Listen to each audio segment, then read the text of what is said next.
He was a lonely loser, but a deadly assassin becomes his maid and falls in love with him. Hido was just an average guy who was enjoying his summer vacation alone in the house as his parents had left on their second honeymoon. He stayed inside his room all day simping over 2D wafers and had turned his house into a dumpster. One morning, as he is sleeping in, someone rings his doorbell, and when he goes to the door, his security camera shows a pretty girl who is here to ask for a job as a maid. Having no idea what to do, Hido invites the girl inside and then asks her if she has any work experience. The girl tells him that she used to be an assassin and killed people who were disloyal to her master.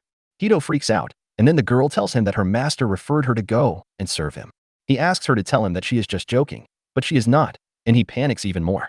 He asks if he is somehow connected to her master, and the assassin maid tells him that his grandma used to know her master's son's third cousin's driver.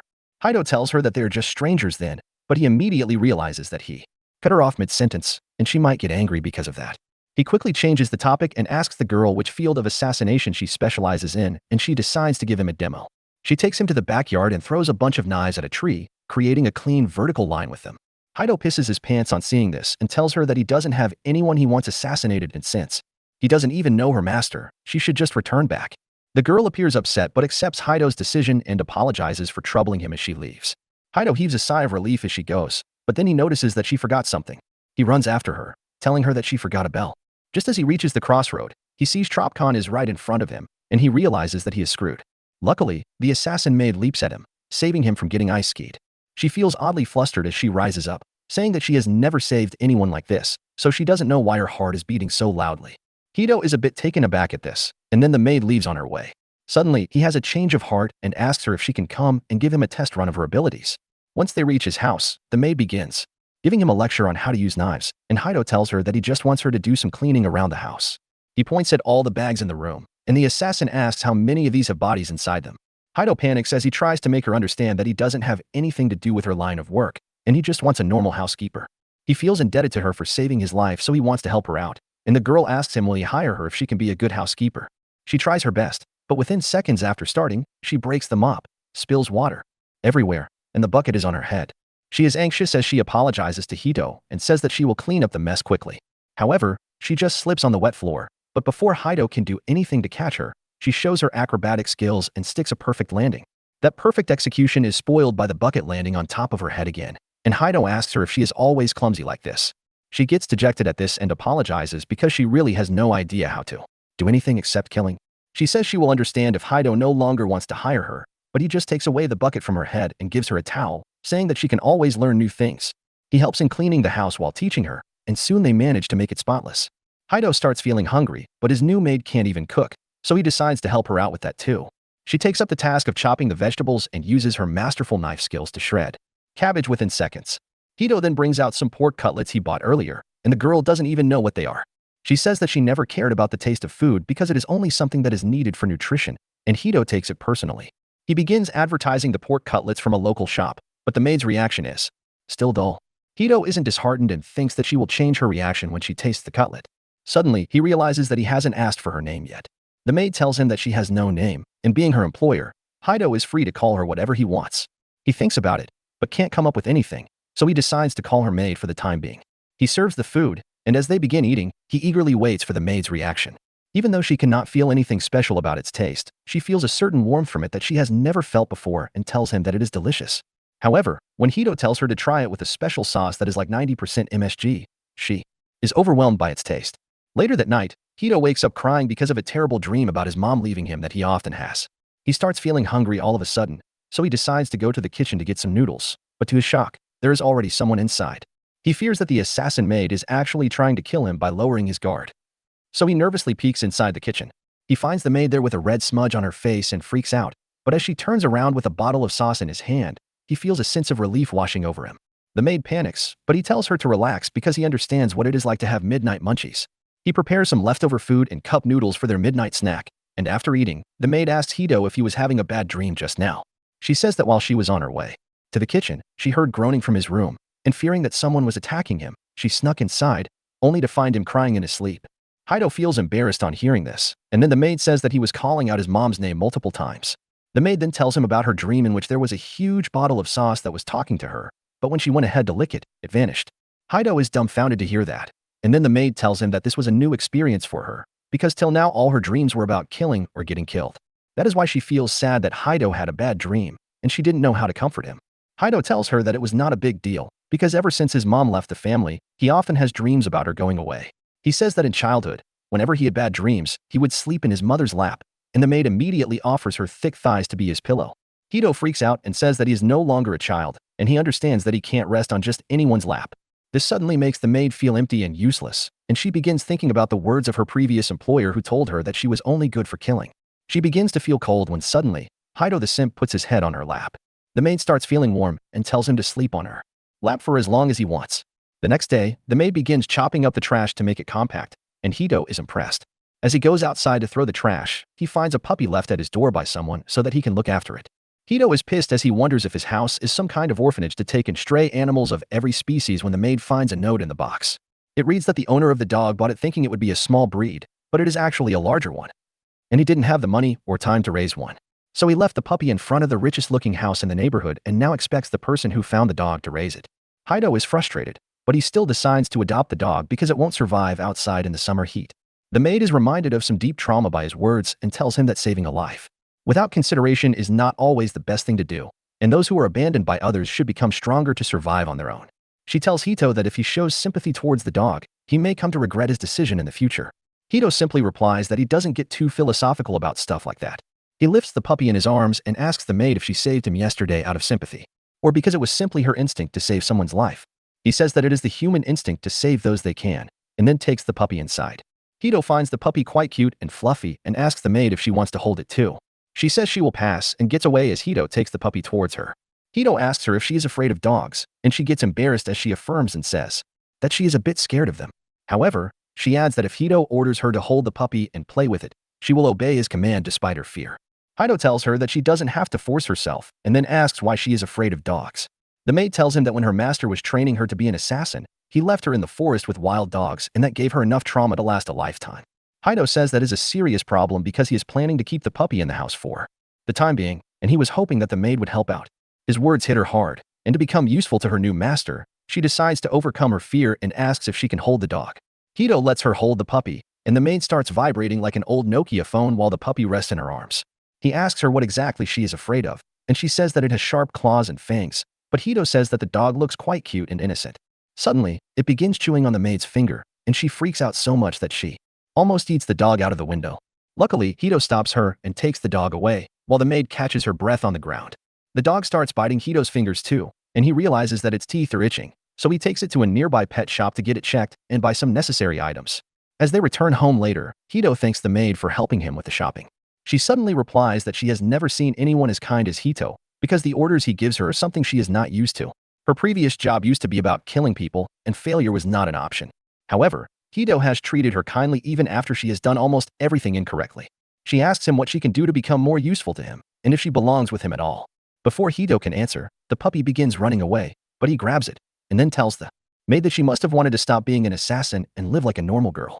He says that this is her chance, so she should not think too much about it. The maid suddenly realizes that for the entire time she worked as an assassin, she never really thought about giving up the job. Killing others was the only reason for her existence, and she thought that she would be useless if she stopped doing that. Suddenly, Hido tells her to look at the amazing sunset, and she goes next to him, thinking that if she stays with him, she might be able to learn and understand more about what she truly wants. Hido then tells her that when she first came to his house, he was really scared because he has never seen assassins in real life. However, after getting to know her, he realized that she was a good person at heart. Hearing that she is a good person reminds the assassin of the time she was a normal girl and her parents praised her. She suddenly asks Hido what she can do to become a normal girl again, and the first advice he gives her is about her failures. He says that since everything he asks her to do is new to her, it is normal that she will fail, so she should not let those failures burden her. Later, the maid begins preparing for dinner and chops cabbage like a normal person. She thinks that doing stuff normally is much easier and doesn't require intense concentration, and then begins thinking about dinner. Suddenly, the puppy comes to her and starts rubbing itself on her leg. The maid freaks out and points the knife at the puppy, thinking that it was trying to attack her from behind. However, as she sees it shake and collapse, she realizes that it was just hungry. She feeds the puppy and tries touching it to overcome her fear. But Hido enters the room just then and startles her. He is impressed that the maid fed the dog and thanks her. He then begins petting the puppy, and since it has really fluffy fur, he decides to name it Makai. Everyone likes that name, and then Hido emotes for no reason to tell the maid that she has become better at her job. She is really moved by receiving this appreciation and offers to take care of the puppy if he is busy. Hito is concerned about her phobia, but the maid tells him that she wants to become normal, and for that, she must overcome her fear first. Hito is impressed by her determination, and he guides her as she pets Mac High and then holds it in her arms. She pets its belly and realizes that her fear was irrational and the puppy is really well behaved. After that, they sit down for dinner, and the maid falls in love with the sauce once again. She quickly finishes her plate, and when Hito asks if she wants a second serving, she says that she shouldn't bother her master for such things. But her body reacts in the opposite way and extends the plate. Hito tells her to stop hesitating so much all the time and feel free to ask if she wants anything. The maid immediately takes up the chance and asks him to name her. Hito begins asking her some routine questions before choosing a name. He asks about her birthday, and the only thing she has heard about her birthday is that it was snowing heavily on that day. Hito decides to name her Yuki, which means snow, but that brings back traumatic memories for the girl. Her previous master also called her Yuki because she was cold-blooded just like snow. She hated that name, but as Hito talks about how much he loves snow and winter, she accepts the name. She smiles as she thanks Hito for giving her this name, and then begins repeating it like a silly Pokemon. The next day, as Yuki is playing with Mac High, Hito comes up to her with a piercing gun because he is planning to get a piercing to look cool in front of his friends. He tells her that he is not confident enough to do it by himself, so he asks Yuki to do it for him. She takes up the task, but as she is about to punch a hole in his ear, she suddenly backs down. She begins trembling as she asks Hito if this is her punishment for doing something that he didn't like. She says that she is afraid of piercing Hito's body, and he asks her if she didn't used to pierce people on a bigger scale. Suddenly, the doorbell rings and Yuki goes to see who it is. Outside the door, Hito's younger sister Riko is eagerly waiting for him to open the door because he texted her about getting a dog, and she wants to see it. Yuki opens the door for her, and she is dumbfounded on seeing a girl in her brother's house. Once Riko gets inside, she is amazed at how clean the house is, but more than that, she finds it hard to digest that her brother has got a pretty maid. She begins pulling his cheeks as she asks why he did not tell her before, and he replies that their mom would be concerned if he told her about this situation. He called their dad about hiring a maid, and he just gave him an okay. Riko begins pulling his cheeks again, and then Yuki asks the siblings if they live in different homes. Riko suddenly turns bashful and faces away from her as Hito explains that his sister likes beautiful people and things, which is the only reason he didn't tell her about Yuki. Anyway, the two girls introduce themselves, and Riko remarks that Yuki has a pretty name. She thanks her and says that Hito gave her this name because she used to be an assassin and didn't have a fixed name. Hito tries to stop her, but the damage is already done, and Riko freezes as she hears this. However, she is not afraid of Yuki but odd because she is both beautiful and strong. Riko asks her to give an autograph, but finds that her handwriting is crude and childish, much to her disappointment. Yuki gets concerned on seeing Riko and Hito's reaction, and tells them that she is not good at writing, but can speak 12 languages fluently. Riko is even more impressed and decides to do her summer vacation project on Yuki. She tells her to start by showing off her assassin skills. And Hito asks his sister to stop. He tells her not to write anything that can land Yuki in trouble, but she says that she will just pass it off as fiction. She turns to Yuki again, who asks her to come to the backyard to see her abilities. There, Riko stands with an apple on her head, and she doesn't even doubt Yuki's aim as she gets ready to throw a knife at her. Yuki hits the apple right in the center, and Riko is really thrilled to see it. She asks Yuki where she brought out that knife from, and the maid replies that she had it inside her clothes. Originally, she used to carry 16 knives, but Hito told her they were too much, so she only has 5 right now. After that, as Riko is asking more questions, her stomach suddenly growls for food, and Hito laughs as he says that it is almost lunchtime. Riko asks Yuki to make her signature dish for her, but the only thing she knows in the name of cooking is shredding cabbage. However, they are not herbivores to eat just that, so they go out and have some Big Macs. Riko sees a poster of a summer festival that is going to be organized tonight, and Hito tells Yuki that they sell a special type of sauce at the festival. Yuki starts drooling as she hears that, and she requests Hito to take her there, which he happily accepts. The three of them go to the festival and try out a shooting game. Riko fails to hit anything, and Yuki takes up the gun to show that she has some skills. However, she can't hit anything either because the gun is crooked, and she begins to doubt whether she is fit to be an assassin. After that, they go goldfish scooping, and Yuki shows her skills this time. Next, they go to the sauce shop, and Yuki relishes the crackers coated with delicious sauce. Riko runs away to buy something to drink, and Hito and Yuki decide to wait for her nearby. As they wait, Hito asks Yuki if she has ever been to festivals before, and she says that she has gone to festivals, but that was only to kill her targets. She looks gloomy as she recalls her dark past, but then suddenly, the fireworks start, and she is awestruck at seeing them. Soon, Riko returns with the drinks and sits between them to see the fireworks. Later, they head home, when suddenly, a biker comes speeding towards them. They hear someone scream that he is a robber who has stolen their stuff, and he almost runs over Riko, but Yuki saves her. Hito goes to check on them, and he finds that her sister might have awakened a kink after Yuki held her in her arms. He is glad that no one is harmed, but he is angry at the biker for robbing innocent people and putting the lives of bystanders in danger. He says that people like him should be punished, and Yuki accepts that as her mission. She begins climbing the building and chasing after the robber like Spider-Man before Hido even has the chance to tell her to stop. And Riko says that they must catch up to Yuki because she wants to see her beat up the robber. They follow Yuki as she jumps through the roofs, and she soon finds the biker. She leaps from the building and throws 2 knives to blast his tires, sending him crashing into an alley. Hido and Riko reach the place just as Yuki gets close to the robber with knives drawn. Hido freaks out and asks Yuki not to kill him, but she just taps his helmet, saying this is his punishment. Hido is relieved as Yuki turns back and tells him that this is what she thinks a normal punishment is because the woman he robbed has arrived on the scene with a policeman to arrest the biker. Hido and the girls head to their home, and Riko tells Yuki that her friends at school will be really surprised when she tells them about her. Yuki is curious to hear about her school because she has never been to one. Riko tells her that school is a fun place as long as the silent kid doesn't bring a semi-automatic, because they can make friends and learn stuff. She then begins to run towards her house. And hearing her words has made Yuki interested in attending a school. She tells Hido that maybe attending a school will help her in becoming normal, and he agrees, wondering if she is even eligible to attend school at her age. Anyway, time passes and the summer vacations come to an end. As Hido goes back to school to start a new high school year, he wonders if Yuki will be alright by herself at home. Suddenly, one of his delinquent friends comes there and asks if he has heard the news about a pretty Maid cosplayer in the town. Hido spits out his drink on hearing that and then acts like he doesn't know anything about that to avoid further questioning. One of his friends says that he has seen the pretty Maid at the library sometimes, and Hido is curious about why Yuki would go to the library. Just then, their teacher enters the class and tells everyone that they have a new transfer student with them today. The new student is none other than Yuki, and Hido freaks out as he sees her. The teacher introduces her as Hido's cousin and tells her to sit in front of him.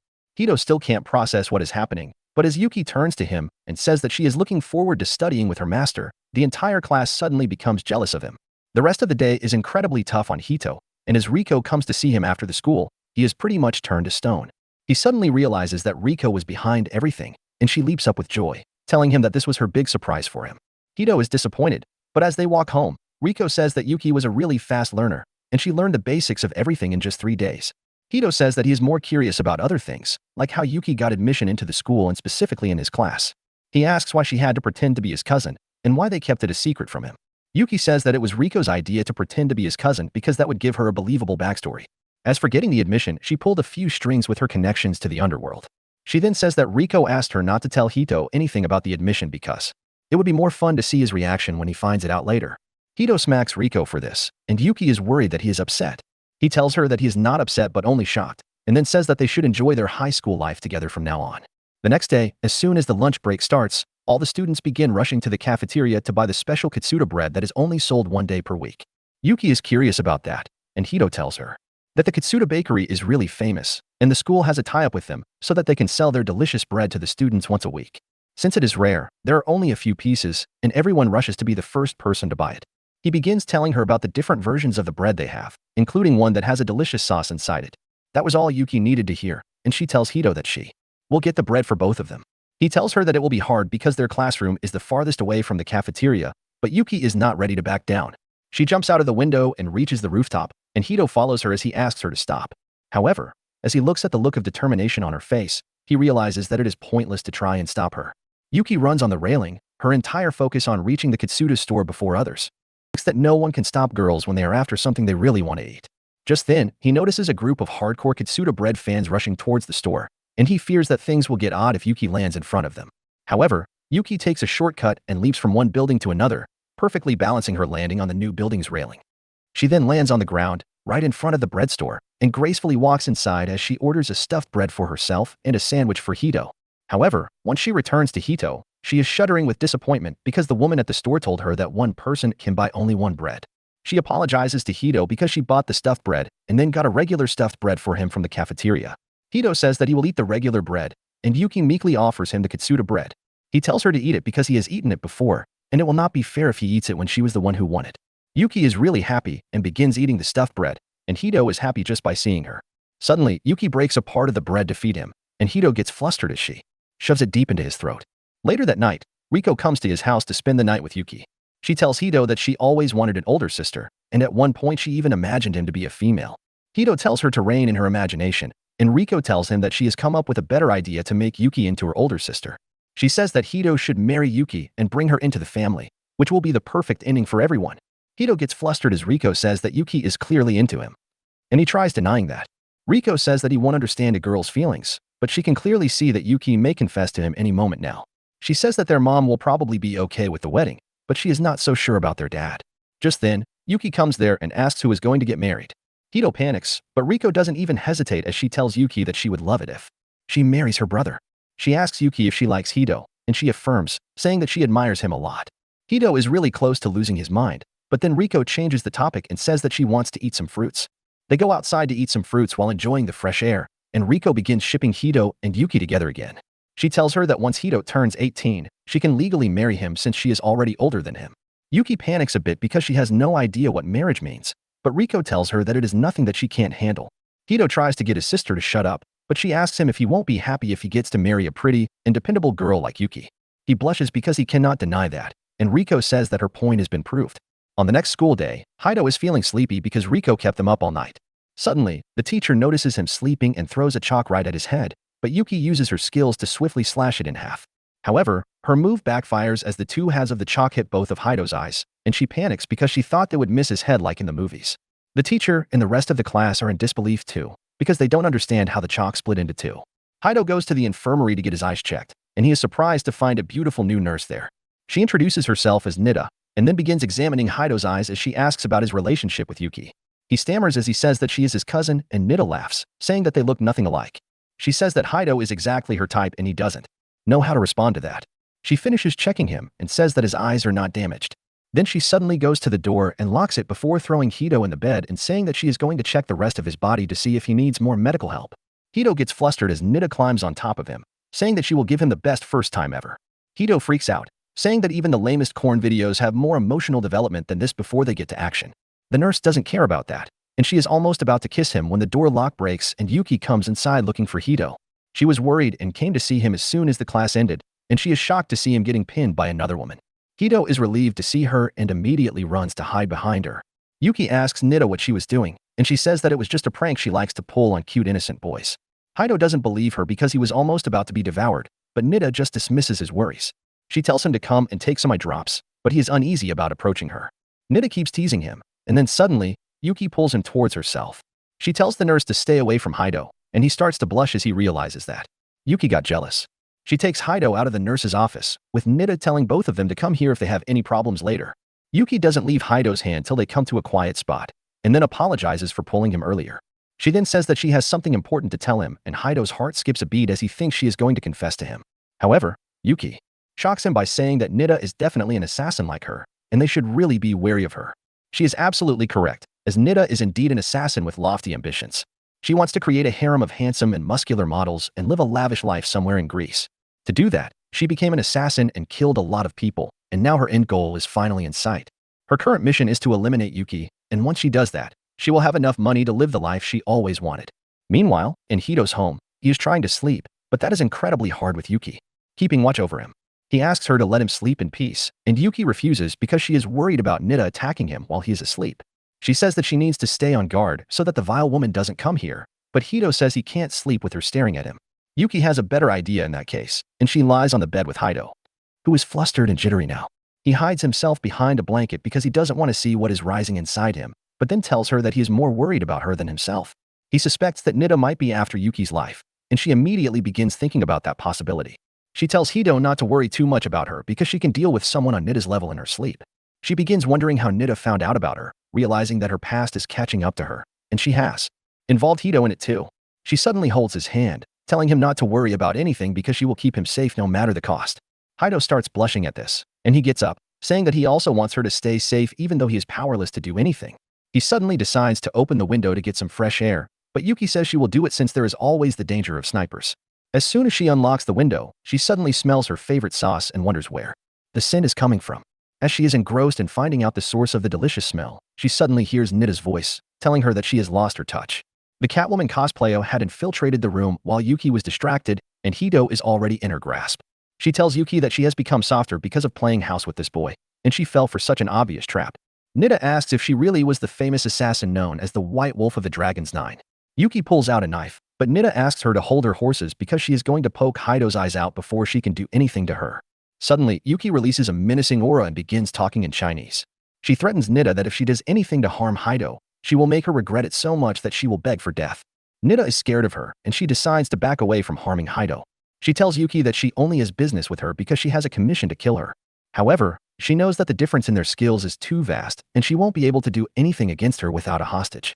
That is why Nita decides to take Hido with her and tells Yuki to meet her in the school grounds at 2 in the night if she wants him alive.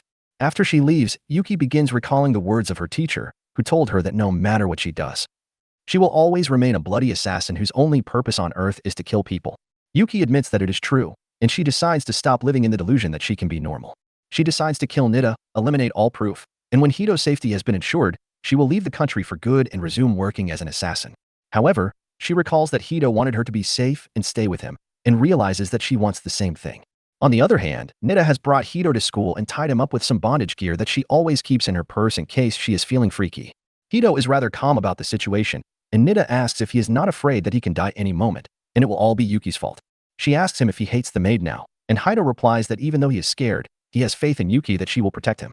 Nita is impressed that he can say such things even in this situation and tells him that she really didn't want to drag him into this battle, but she needed to do this to fight against the fearsome assassin Zu.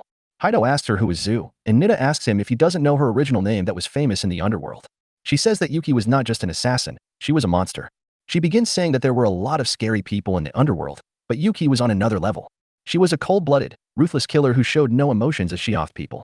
Not only that, Yuki was the number 4 in the clan of the greatest assassins in the world named Dragon's 9. Nita explains that Dragon's 9 gathers talented individuals around the world and raises them as master assassins, and they have been involved in almost every major upheaval in history. However, since they are so powerful and important, they have a lot of enemies too, and there is a huge price on their heads. Nita says that if she kills Yuki, she will get a lot of money, and her reputation will also grow, landing her even more high-paying jobs. Hido is not impressed by her ambitions and asks if she is really talking about Yuki, who is just a 16-year-old girl who is emotionless one moment, and the very next moment she has everything visible on her face. Nita screams at him that she is sure that Yuki is the assassin named Zu because she has been spying on her since the last few weeks. She suddenly starts thinking that Hido is not a regular person because no one would be so calm in a situation where their life is in danger. On top of that, he melted the stone-cold heart of Yuki, and now Nita is sure that there is something extraordinary about him. However, she plans to use that to her advantage because she knows that Yuki will try everything she can to protect him, and she will become more vulnerable while doing that. As soon as the clock strikes 2, Yuki comes there. She starts running towards Nita, who shoots her, but Yuki easily slashes the bullets away. Nita immediately switches to the next part of her plan and shoots the ground, activating the trip mine she had buried there. Yuki realizes it only after the trip mine is activated, and a powerful explosion engulfs her. Nita laughs, thinking she won, and Hito is horrified. However, Yuki is unharmed, and she lunges through the smoke to attack Nita, who barely blocks her attack. She then tries to taunt Yuki by saying that if she tells her real past to Hito, he will never let her stay by his side. However, Yuki ignores her taunts and tells her to stop yapping. She says that Hito has school tomorrow, and staying out this late will cause him to be sleepy in class. Nita begins yelling because no one is taking her seriously, and she tells Yuki to stay silent and let her beat her to death if she doesn't want Hito to lose all his limbs.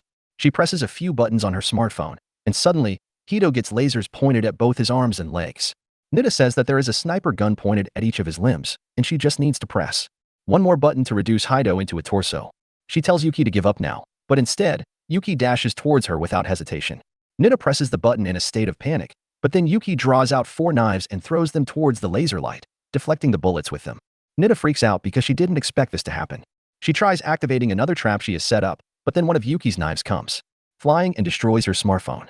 She screams because it was brand new and she hasn't got insurance on it. Yuki comes up to her, and the scared Nita points her gun at Hito, only to get it kicked away. Yuki hits her and throws her on the ground, and Nita fears that she is going to die now. She tries distracting Yuki by telling her that she will never get to live a normal life because she is still an assassin, and countless people will come to kill her. Nita asks Yuki if she will keep killing them, and then pretend that this is a normal life. But Yuki replies that she will no longer kill anyone and will not let anyone die because of her either. She frees Hito from the restraints and goes home, while Nita is still in disbelief. She realizes that all the rumors she heard about Yuki were true, and she is someone who will go to the depths of hell to get what she wants. Fortunately, she didn't want to kill her, or she would have done that ages ago. Nita suddenly starts laughing, relieved that she survived facing one of the deadliest assassins in the world. On the other hand, as Hito and Yuki are walking home, Yuki suddenly apologizes to him for what happened today. She says that if Hito wants, she can go away from his life forever so that he stays safe. Hito notices the sadness in her voice as she says this, so he simply holds her hand and asks her to teach him some self-defense techniques so that he can be helpful to her the next time. Yuki gets emotional on hearing this, and they happily head back to their home. The next day at school, the girls play volleyball, and Yuki keeps scoring points with her powerful serve. The boys simp over her from the sidelines, and they find it hard to believe that such a perfect girl is related to Hito. He is not really disappointed by this comparison because he has seen how awesome Yuki truly is. He remembers the last night that felt straight out of an action movie, and he still gets goosebumps as he thinks about it. He is curious about Yuki's past, but he does not want to make her uncomfortable by asking about it. Soon, the game stops, and as Yuki smiles at Hito, all the boys get jealous of him. They begin staring at him with contempt, and Hito decides to shrug them off. As he is lost in thoughts, a volleyball comes flying straight at his face, but luckily, someone stops it in time. Hito looks up to see that it is Nita, who has suddenly dyed her hair blonde, and she flirts with him as she asks if he is alright. Hito gets really nervous now, as he is facing the person who tried to kill him last night, and on top of that, all the boys are even more jealous of him now.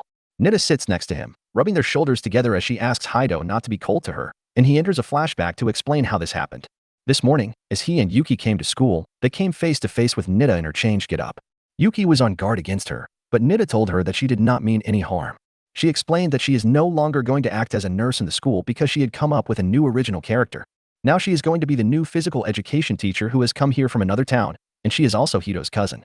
Hito was shocked to hear this and tells her that they look nothing together, but Nita says that he doesn't need to worry about that.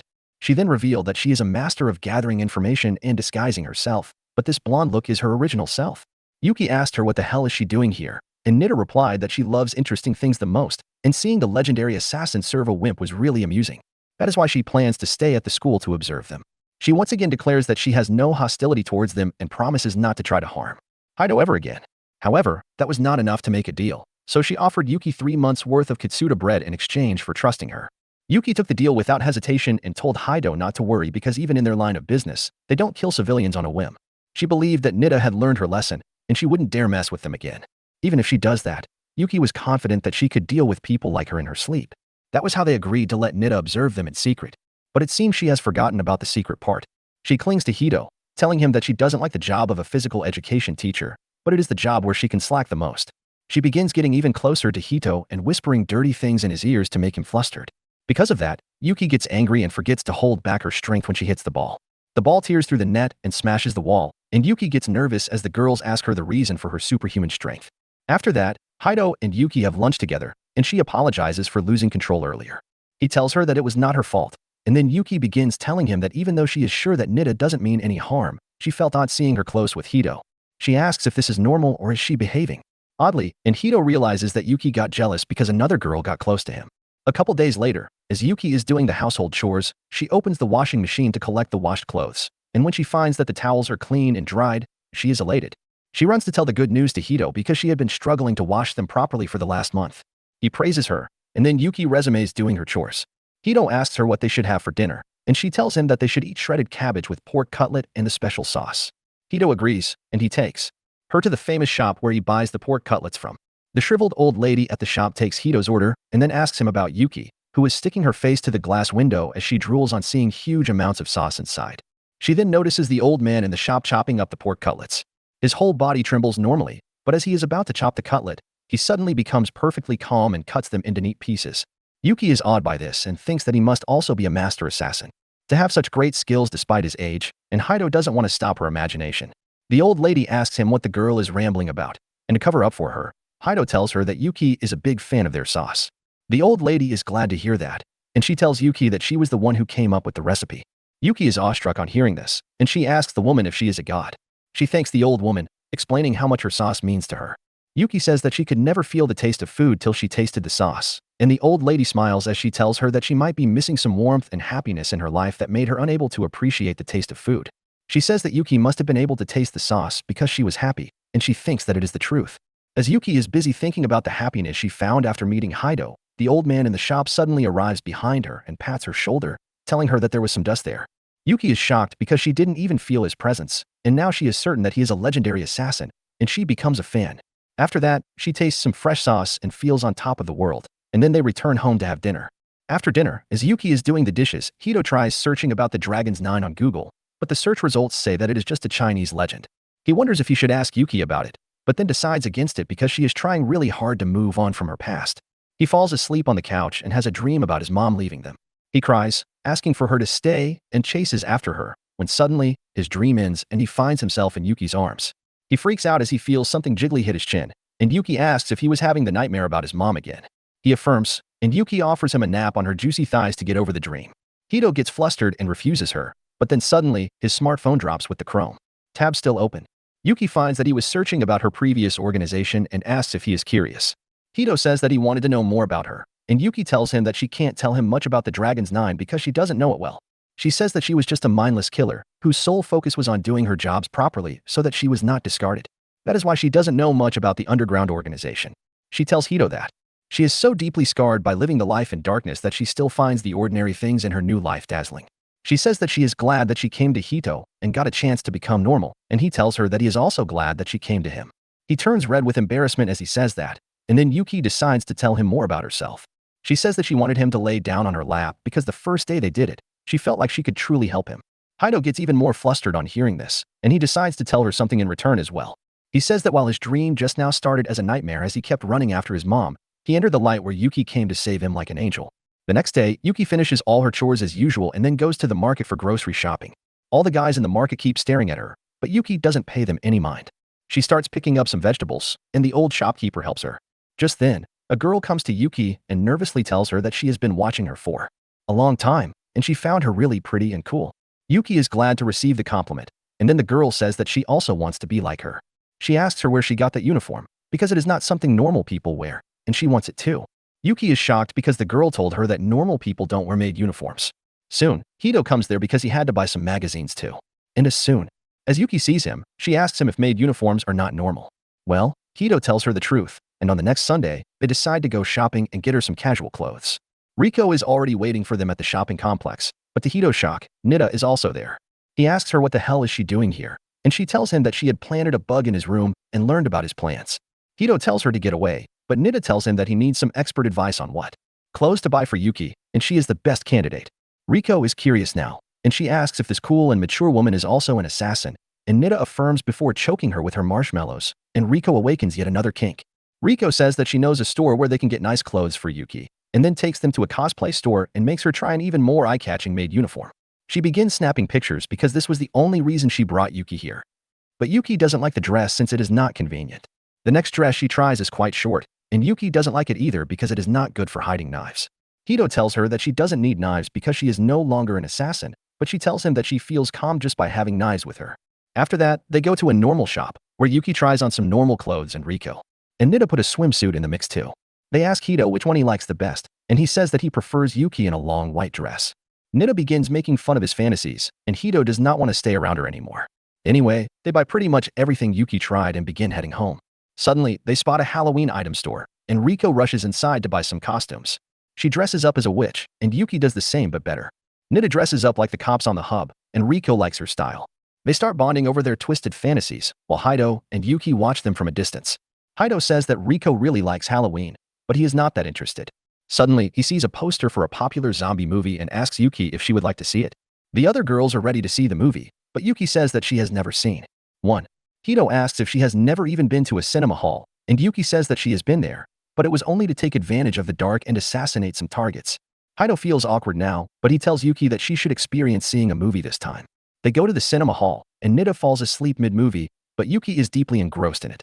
She grows afraid as the movie continues, and by the time it ends, she has developed a phobia of zombies. Riko tells her that zombies are slow and stupid, and she can deal with them without even trying. Yuki agrees, but says that she hates the smell of rotten bodies. She then says that since zombies are already dead, she can't even kill them. She begins trembling with fear, so Hito decides to treat the girls to some desserts to calm her.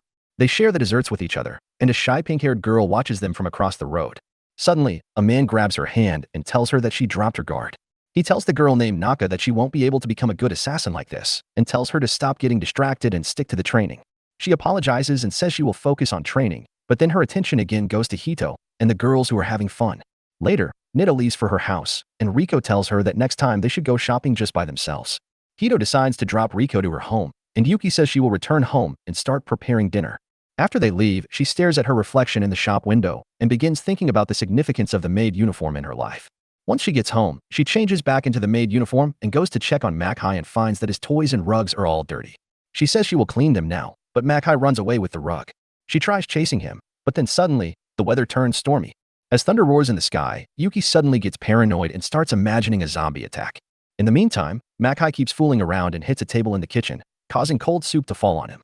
Yuki is even more scared after hearing that sound, and when Makai walks to her with a dirty towel on his head, she freaks out and attacks him, thinking it is a zombie.